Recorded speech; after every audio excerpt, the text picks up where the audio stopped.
बोल देखिए रणनीति में एक चीज़ मैं आपको क्लियर कर दूं कि कल फॉर स्टैटिस्टिकल पर्पस हमने फिर 8वें दिन लोअर लो और लोअर हाई बनाया। कल का लो और हाई जो है वो फिर लोअर बना, लेकिन आज मैं आपको पूरी टेबल नहीं दिखाऊंगा। आज मैं आपको सिर्फ 3 दिन की टेबल दिखाऊंगा। क्यों?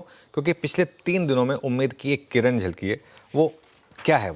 वो 3 दिन की टेबल देखिए सिर्फ, क्योंकि वो बड़ी टेबल में थोड़ा कंफ्यूजन हो रहा था। 3 दिन में हम हाई में कहाँ से फिसले? 24,868 से 24,732 तक आए हैं। करीब करीब 136 पॉइंट के करीब हो गए। लो देखिए आप, 24,629 से 24,588, कुल जमा में 41 पॉइंट। मतलब हाई जरूर नीचे आया है पिछले 3 दिनों में, लेकिन लो जो है निफ्टी का लगभग सेम है। करीब करीब आप मान के चले कि 24,600 के आसपास है। इसका मतलब फिलहाल Ashish, I hope I am not too early, फिलहाल निफ्टी 24,600 तोड़ने को तैयार नहीं है। और इसके लिए कुछ दिनों के लिए निफ्टी में आप सब्र रखें और इंट्राडे रहें।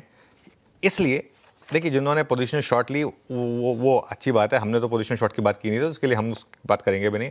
इन लेवल पे पोजीशनल शॉर्ट लेना थोड़ा सा रिस्की है, क्योंकि 8 दिन तक लगातार लोअर लो लोअर हाई बन चुके हैं। कभी भी मार्केट का ट्रेंड बदल सकता है। हो सकता है ट्रेंड वापस बदल जाए। मैं ये भी नहीं कह रहा हूँ कि आप पोजीशनल लॉन्ग हो जाएं, क्योंकि वो लेना, प्रीएम्प्ट करना इस समय थोड़ा सा रिस्की होगा, क्योंकि ट्रेंड खराब है मार्केट का। हम प्रीएम्प्ट नहीं करेंगे।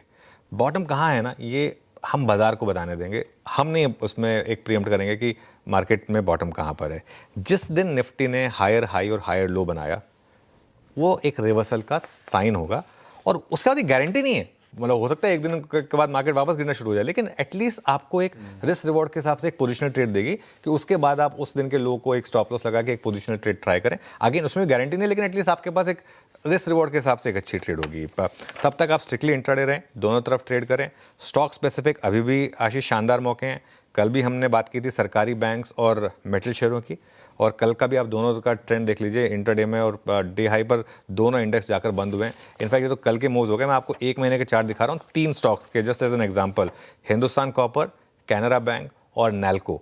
और देखिए ये 1 महीने के मूव्स हैं। Hindustan Copper 41%, Canara Bank 18%, FNO का स्टॉक है कैनरा बैंक, बार बार चर्चा में आया। नैल्को एफएनओ का स्टॉक है, 1 महीने का मूव 11.5%। तो मौके हैं मार्केट में। अगर आप निफ्टी से ऑब्सेस नहीं है तो मार्केट में मौके हैं। बिल्कुल।